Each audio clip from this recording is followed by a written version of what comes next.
Are greatest hits albums still relevant today? Think about it. Go to any streaming site. You can simply find a playlist. You can make one yourself. You can put those songs in the order you want. Many years ago, it was different because we would buy greatest hits albums, and it was a way to get all the good songs from a band that you liked, instead of buying every album they ever released.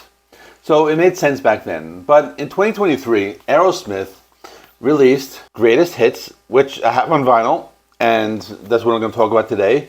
I'm going to review it and show it. And what's interesting is that this particular album did very well on the charts. It reached number 1 on the US Hard Rock Albums chart, number 4 on the US Top Rock Albums chart, number 36 on the Billboard 200, which is impressive, not only for a rock band, but for a greatest hits album in 2023. So I'm going to be reviewing the vinyl edition that I have here. I'm going to show the vinyl, talk about the songs, and do everything I usually do when I review an album. But first, a little background, then I will get into the songs. Aerosmith Greatest Hits was released on August 18, 2023. It's a compilation album. There are different variations. There's a 1 CD edition with 18 tracks. There's a 2 LP version with 20 tracks, which is the one I have. There's a single LP version with 10 tracks. It's also the second greatest hits album. They released one in 1980, which I have on CD. I have it up there. And the album covers most of their discography. They omitted a few albums from that period where the members were coming in and out of the band. Those are the albums: Night in the Ruts from 1979, Rockin' a Hard Place from 1982, and Done with Mirrors from 1985. Actually, I like a few songs from those albums, but they're not represented here. Some of their later albums only have one song, so there's one song from Nine Lives, one song from Just Push Play, nothing from Honkin' on Bobo or Music from Another Dimension. Basically, the essential Aerosmith albums are represented on this. Let's take a look at the vinyl. I know some channels like to take it out and pull everything out while on camera. I'm not going to do that because whenever I do that, I feel like I'm just fumbling everything and it goes all over the place. So I have the vinyl right here, but I recorded some video separately that I will play and do a voiceover, play that next, because I feel that's just a better way. It's just easier. And anyway, if you watch my videos, you see I do it that way in the past anyway on this channel. So let's talk about the vinyl. Okay, let's start by looking at the cover. Really nice red background with the Aerosmith logo, and the vinyl itself looks like a leather jacket or a leather couch or something like that. Moving on to the gatefold, we have a picture of the band doing a live performance. You can see the crowd in the background. The photograph is taken from the back, and you can see all the members. It's more of a more recent picture of the band from one of their concerts, and really cool. And it also has that red filter to stick with like the whole image. And now this is the first insert, which is from one of the discs. This is actually the second disc. It has the more recent Aerosmith logo and the band, and this is side one of the second, actually the first disc, and this shows all of the different songs. So you can take a look at that. I'm going to be going through these track by track, but I'm just going to give you some time to take a look, and you can pause if there's anything you feel like reading. Now moving on to the second disc. This is the one with the older picture of the band with the older logo. The picture was taken many years ago. This is the insert you get. It features a modern picture of the band and the more recent logo, and it shows the current band members who are the same band members from the beginning actually.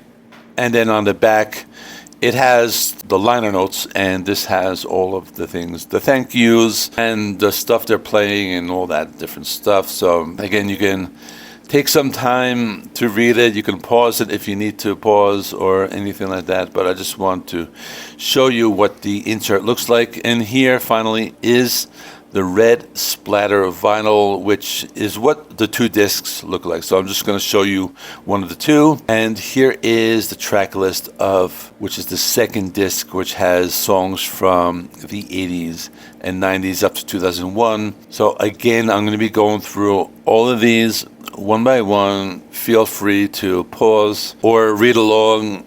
So I try to go slow when I recorded this, just so you can read everything and see what all the songs on the album are. And actually, before I go, let me just show you the back cover, which still has that red leather background and shows you all the songs on side 1, side 2, side 3, and side 4, which is broken down over 2 different discs. And that's all. So I'm going to be going into the track by track now. I'm going to go through the songs now. There's a lot of them. There's like 19. I'll go through them quickly, but just so you get an idea of what's on the album and what it feels like and what it sounds like. So opening track, Mamakin, first from the album. I like the sound of it. The vinyl has a clean sound. You hear all the instruments. You can hear what they're doing in the background. I thought I heard some horns in the background. I totally forgot about those. And I like the fact that it sounds almost imperfect. You can listen closely and hear Steven Tyler laughing a little bit as he sings the chorus. And I mentioned the horns. I completely forgot about the saxophone on the song. Then it's Dream On. The original version from the first album was not the single edit or any other version. One of those songs I've heard hundreds of times over the years, but another song, I don't get bored of it every time I listen to it. Then there's Same Old Song and Dance, the single version from Get Your Wings, which I've always thought of as one of their best albums. Another one that sounds very good, a little shorter, it sounds very great. And another one of those songs I totally forgot about with the saxophone. Then they have Seasons of Wither from that same album. I'm glad it's a full 5-minute version. It's one of those tracks I've always liked. Possibly one of their best songs they've ever made. Last song on side 1 of disc 1 is Walk This Way. It sounds really good. You can hear the guitars. You hear them clearly on the 2 channels. I listen with headphones, so I like it. Toys in the Attic is probably one of my favorite albums from the band. Anyway, side 2, disc B, starts with Sweet Emotion. Always been one of my favorites. It's also from the Toys album, and the vinyl sounds very clear. The song incorporated lots of different layers of sound and different recording techniques and instruments. Then Back in the Saddle. That's the only song from the Rocks album. I always like the song. You can hear everything clearly on the vinyl, including the bass guitar, the horses in the intro. It has really good mixing. You hear the different guitar parts and the different channels.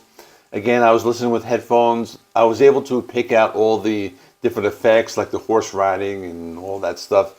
Another plus. Then Draw the Line of the album of the same name. It's the last classic Aerosmith album as the next few albums are not represented on this album, but I like the song. There's a little dip in the production quality on this album. It's because of the place the band was in back then, but despite this, you hear the instruments very well. After this, the album jumps to the Permanent Vacation album with Dude Looks Like a Lady. I've never been the biggest fan of this album, but you can tell the band sounds a lot better. They were in a different place and they were very revitalized. And this side ends with a single version of Angel from the same album. It's their comeback ballad with Steven Tyler's vocals. They sound a lot better than they did on some of those late 70s and mid 80s albums. I always liked the ballad. It's one of the better ones from the second period, as I will call it. And let's move to the second disc. Side 3 opens with the live version of Ragdoll. So this is the third song from Permanent Vacation, but not really, because this version is from the live album called A Little South of Sanity. Again, I'm not the biggest fan of this album, but Steven Tyler still sounds great, and so does the band, considering it's a live performance. There's Janie's Got a Gun, the first of 3 songs from Pump. It's my favorite Aerosmith album from the second period. The song's a classic, one of the darkest songs they've ever made. Also, one of those songs has a lot going on in terms of the music. There are lots of guitars as well as orchestral elements in the background, so it's definitely a great song. Then another song from Pump, which is What It Takes, and it's the single edit. It's another one of those late 80s power ballads. It's one I've always liked. I like the fact that the band is using different instruments around this time, like the accordion. I've listened to the album version many times. I've noticed they shortened the guitar solo on this version. I probably would have preferred the original, but then again, it's vinyl, so they have to make everything fit so it doesn't sound compressed. Third song from Pump is Love in an Elevator. It's the album version. It sounds very good. I've always liked the song. You hear all the instruments and the keyboards and the guitars. Now we get to 90s Aerosmith, which has never been my favorite period.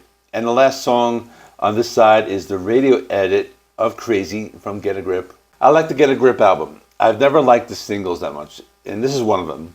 The song sounds good, but that's all I have to say about it. Now for side B of disc 2. This has 90s Aerosmith leading up to like the 2001 album, and it's my least favorite side, but let's talk about it. The opening track, Living on the Edge, it's the edited version, probably my favorite song from this side.